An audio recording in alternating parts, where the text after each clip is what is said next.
Hey, so one of the things that I'd like to talk about today is the way that the rental market works in San Francisco and in many other big cities. So, I just got a call from someone who was moving from Texas to San Francisco, and they were like, "Hey, I'm trying to figure out a way for me to get help to find an apartment in San Francisco, but when I call agents, they say they can't help me." Well, and the reason for that is simple. So, let me explain how an owner contracts an agent to help them rent out their place. So, the way it functions is uh, an owner hires an agent. That agent usually negotiates their leasing fee. Now, within that leasing fee, it is usually anywhere between 1 month's rent, and I will say, let's say $5,000 is a monthly rent. So they might charge a month's rent of $5,000, or they might charge a percentage of the entire lease. Now, if that agent is also doing property management, that fee is typically lower. Some companies might do half a month's rent plus a 10% monthly fee of the rent, or a flat fee. All in all, if you are an owner, you should negotiate that leasing fee, right?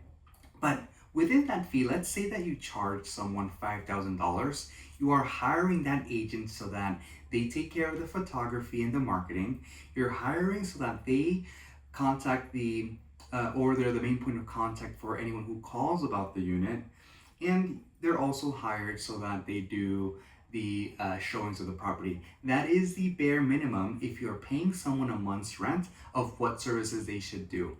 Now, within that fee, as you can imagine, $5,000, for that work, it isn't a lot of money, right? But what people don't realize is that uh, when when a tenant comes in, if that tenant has an agent, that tenant agent would not receive half of the leasing fee, right?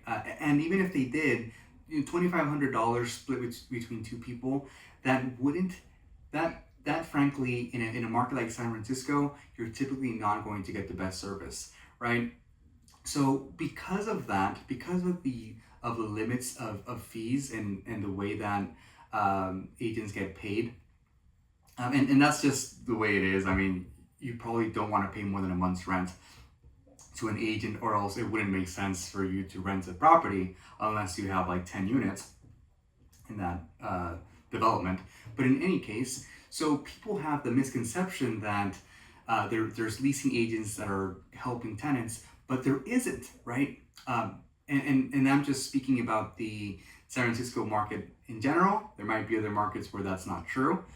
And there might be owners who actually do offer another month's rent to an agent that helps a tenant, but that is fairly limited, right? So if you are hiring an agent, ask about those fees and whether they're also including as part of their fee somewhere where they're cooperating with the leasing agent that finds a tenant. But it's something to think about if you're if you're going to be a landlord. It might mean that you'll only receive 10 months of rental proceeds for the first year, right? And that might change the way that the numbers work on your rental. So, in any case, the what I'm trying to build out, and something that I understand that it's an issue, is being able to help tenants, and I want to be straightforward about the fees involved with that. I big developments don't usually offer any tenant fees, but it just kind of depends, right? It's all about the context.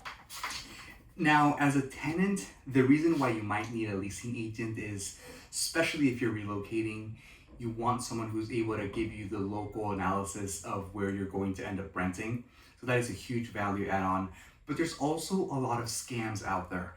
I do have an article in where I explain the red flags of rentals, but the main one being that there are a lot of scams out there. What people do is they grab a listing that's actually being rented or being sold. They put that picture up, and then when you contact them, they tell you like, oh great, I love who you are, I'm going to give you the unit, but I'd like a deposit. Now you as a renter that just scream red flags, they're just trying to take some deposit and then run away, right? So do not give any money up front without verifying if it is a correct ad. So one of the things that I'm able to do is go on the back end in the multiple listing, for example, and figure out who the owners of that property are. If the person you're talking to is not named the same way that the person that is the owner, you probably are dealing with a scammer. And you know, I do want to be transparent about the fees involved with rentals. It might be that you just hire me to help you negotiate on the price.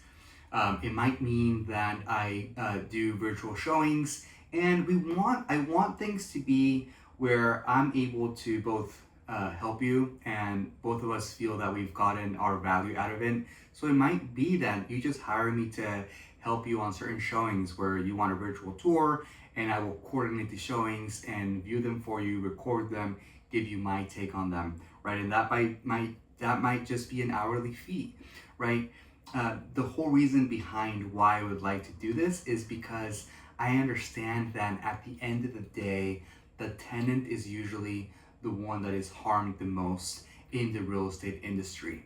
If you have a budget of $5 million, there's likelihood reasons why you were able to get to the point where you can buy a $5 million house, right? You've already dealt with a lot of the hassles involved with making a lot of money. If you're a renter who might be struggling with budgeting and you're trying to save as much money as you can, that's what I'm here to guide you as, right? I might tell you, hey, do not live in that luxury apartment. Maybe you should come in a step lower, right? One of the other value add-ons that my company has is the idea that if you are in a property that is managed by my company, I'd like to offer rental credits so that you as the tenant one day benefit from paying rent and you're able to afford the home, right? So if you'd like to talk more about how that works, it just boils down to me adding that credit as part of the cost of my commission once you do purchase, right? But I do want to make sure that whatever I do, it helps me sleep at night. I want to bring real estate education to everyone. So yeah, it's a hard market out there. San Francisco has just gone incredibly hot in terms of rental spaces. I know that the apartment that I was living in last winter, actually, we leased it in November, and I know that when I moved out, I was able to rent it for maybe, you know, a substantial amount more than what I originally rented it for. So it's a difficult market, and there are deals out there where you're not competing against other people, right? But it's like in anything in life, if you like it, if it checks out all your boxes, it likely checks out other people's boxes as well. So thank you for joining me. My name is Rene Perez, owner and founder of Context Real Estate. If you have any questions, please like, subscribe, comment, send me a message. Thank you.